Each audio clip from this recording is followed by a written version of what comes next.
stitches did you get? 4. Can you see out of that eye at all? Yeah, a little bit. It's kind of like if you're wearing sunglasses, I could see out of like the bottom third maybe. So did you have any like depth perception or? Yeah, I guess so. It was going in. I mean, when I first did it, I went in there. They told me that I wouldn't be playing, and then I went to the eye doctor, and they said, they want to dilate my eye or something like that. Then they were like, your vision goes blurry, and I told them not to because I wanted to play. And they said, you probably won't be playing. And then the girl sewed it up and stuff, and I came back and wanted to give it a try, and. Basically, I got back at the gym after the thing with about 50 on the clock, so you guys saw me there. And I just went right out, got some shots up with Phil, and I felt pretty good. Just wanted to give it a run. Celtics win this one 187 and stay in the middle of the East playoff race. This is the Garden Report on CLNS Radio and Celtics Blog.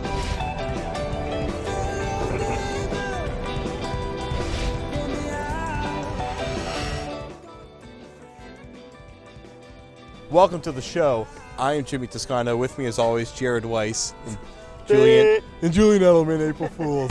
So we're gonna be extremely serious during this episode because Kelly Olynyk was violently assaulted by Shavlik Randolph before this game, and somehow, through the miracle of being a Canadian, was able to tough it out and play in this one. So we're going to talk about Kelly Olynyk's incredible heroic bravery.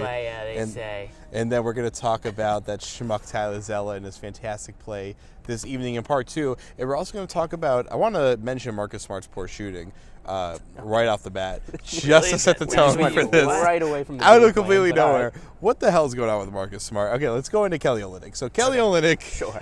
Part 1 done. Kelly Olynyk Part 2 was fantastic. He only had one eye functioning, it appears, because that other eye, the left eye that was elbowed in the face by Shavlik Randolph before the game, was completely swollen shut by the time this game started. We all thought he wasn't going to play based on how he was. I mean, he was shooting before the game was actually kind of all right once he kind of was able to understand he had no depth perception at the time. But he looked good. He hit a 3 early in the game. We thought, all right, maybe we'll have like a nice little kind of blip of play from him. Then he went off and ended up with a team-high 19 points, Jimmy. Yeah, and just to go back to your point, when he first walked in the building, I saw his eye, I was like, I audibly gasped. I was like... You started puking all over the hallway. It's really bad. Threw up on his other eye. I was baffled at it looked like a golf ball. People say that a lot, but this legitimately looked like it. I thought he wasn't going to play. Then he went on a shot, and I was like, he's hitting a ton of shots right now. He'll probably at least suit up. And then we saw it tonight, 19 points. In only 21 minutes, by the way. Yeah, no, very efficient, 7 attempts shooting. And I thought he had the dagger 3 in the fourth quarter that put the Celtics up by 16 with like 5 to go, but the Pacers had nothing left by that point. So, maybe, do we know, does he know? Maybe he could just never see in that left eye. We don't really know. It might just be another day at the office for him. So, but yeah, it was good to see the aggressiveness, and he talked about that after the game. He's just trying to stay aggressive out there. And I think that, as far as I'm concerned, those guys should just keep playing one-on-one before every game. It should get very physical. Yeah, I mean, I think the real story here is that Randolph actually showed us he had a little mark on his arm. Oh, yeah. And Olynyk put his face right into Shavlik's arm. And Shav didn't play tonight, and maybe that was because of that. Yeah, he was. He's been playing 30 minutes a game besides that, yeah. He obviously sat out tonight with I don't know if it was his right or left arm, but an elbow bruise kept Randolph out of tonight's game. Yeah. And Kelly Olynyk was able to go out and just perform tonight with the 19 points, 7 for 10.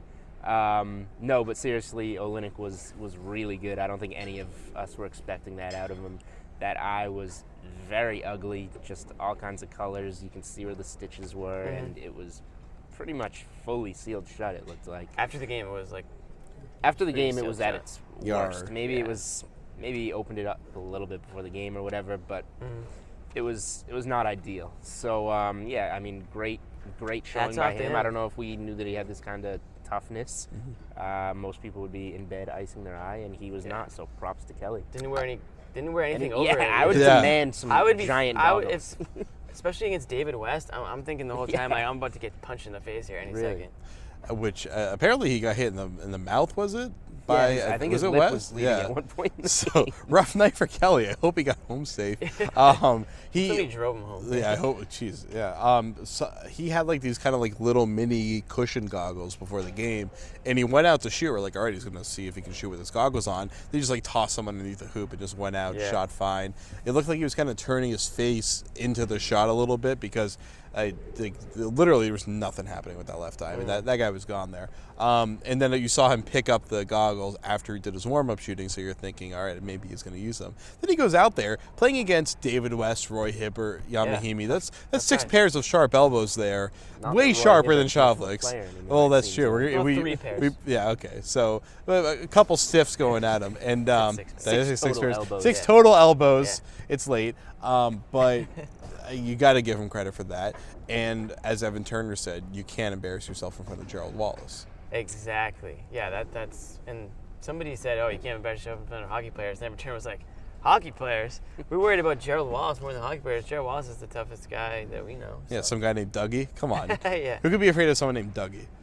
Or Kelly? Who Kelly Olynyk accidentally revealed is dealing with broken ribs. That was previously undisclosed by the Bruins. So now the cat's out of the bag.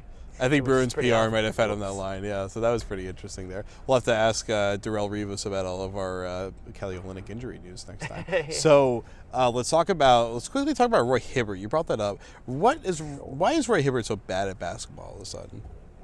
Why is Roy Hibbert so bad at basketball? I feel like that's a fair question. Roy Hibbert. He has looks regressed. bad. I mean, there's no doubt that he's regressed. I'm last sorry, year, I'm just looking up his numbers right now. He played 19 minutes, shot 3 for 9, 7 points.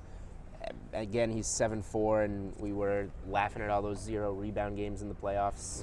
Last year, was it? He had 3 tonight. Just for his size and the type of prospect he was and the type of potential that he at one time reached, Roy Hibbert was never going to be, a dominant center in this league, but he was on pace to be a very good center. And he just kind of hit his peak, and where people thought he would level off, he's been, nosediving since then. It doesn't make sense. He's obviously slow on his feet, doesn't have the best feel for the game, but I didn't see this type of drop-off coming from him. I mean, I think the word you used, slow, definitely applies. Another word that starts with S is soft. That's when you're 7'4". Another word that starts with S is sugar. And it goes back to I'm telling you, some of these Georgetown guys, man, they come into the league and they're kind of soft. And I'm thinking about another guy. I'm thinking about that guy too. Thinking about Jeff Green. Patrick Ewing? No? Not Patrick Ewing. He was probably like the last, maybe Allen AI. Iverson? After AI, after that, though. Okay. Like the new wave, the new wave of Georgetown players. The post-John Lucas era. They don't really, I don't know, they haven't really impressed me. But you nailed it pretty much, the stuff you see. He's kind of slow, he's not aggressive enough. And I just feel like tonight it was a bad matchup for him. And Zeller's exploited that matchup in the past. He can stretch the floor. They like Hibbert down low, and when he goes out, when he leaves that paint area, he loses a lot of value. They're almost all bad matchups for him. Like, I'm trying to think of a good matchup for Hibbert right now. A good matchup would be, like strictly a low post center who Hibbert has size on. And like today's Patrick Ewing? Sure. Like, who's that?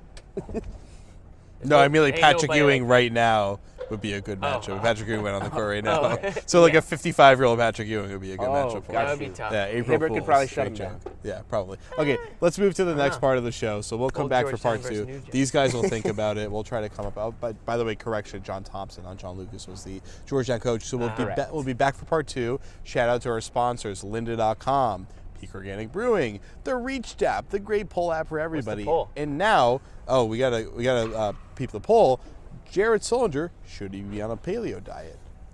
What are the results? Go for that. Oh, we don't have the results We don't yet. have them It's yet? running all week. We'll find that on okay, wow. Friday. Okay. Yeah, we're gonna give you guys time My to answer answer is- that. I'm not going to sleep I already until said I know the answer. I already said last show that my answer is any diet. I don't care if it's paleo. I don't care if it's West Beach, totally whatever agree. the heck it's called. Just put 'em South on. Beach. South Beach, Yeah. yeah. The legendary Coast, West South Beach of Miami. Maybe we should start one called the West Beach for him. All right, cool. So we'll be back. That was great. We'll be back for part 2. And before we even do that, we want to announce our new sponsor. You have probably heard of them before because they sponsor every other big podcast out there. So I guess we're a big podcast now. Audible.com. So go sign up for Audible.com. Get a free audiobook today. Get a free trial with them. go sign up at audible.com.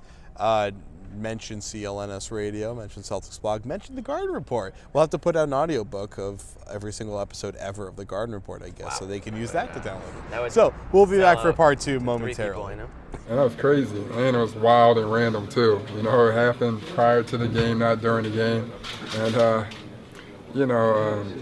credit to him for coming back. And, not only that, I don't know if you saw his outfit. He had on a royal blue hat, a light blue eye, baby blue shoes, midnight blue pants, and, a navy blue vest. So, obviously he kind of had it planned a little bit. You want to embarrass himself in front of hockey players. Oh, in front of hockey players? That's so funny, man. They're really tough, huh? That's what people tell me, right? I don't know. I mean, I think, the biggest thing is don't embarrass yourself in front of Gerald Wallace. That's a pretty tough dude in general. So, I think having a look at Gerald every single day will be way worse than seeing the guys across the hallway we barely see.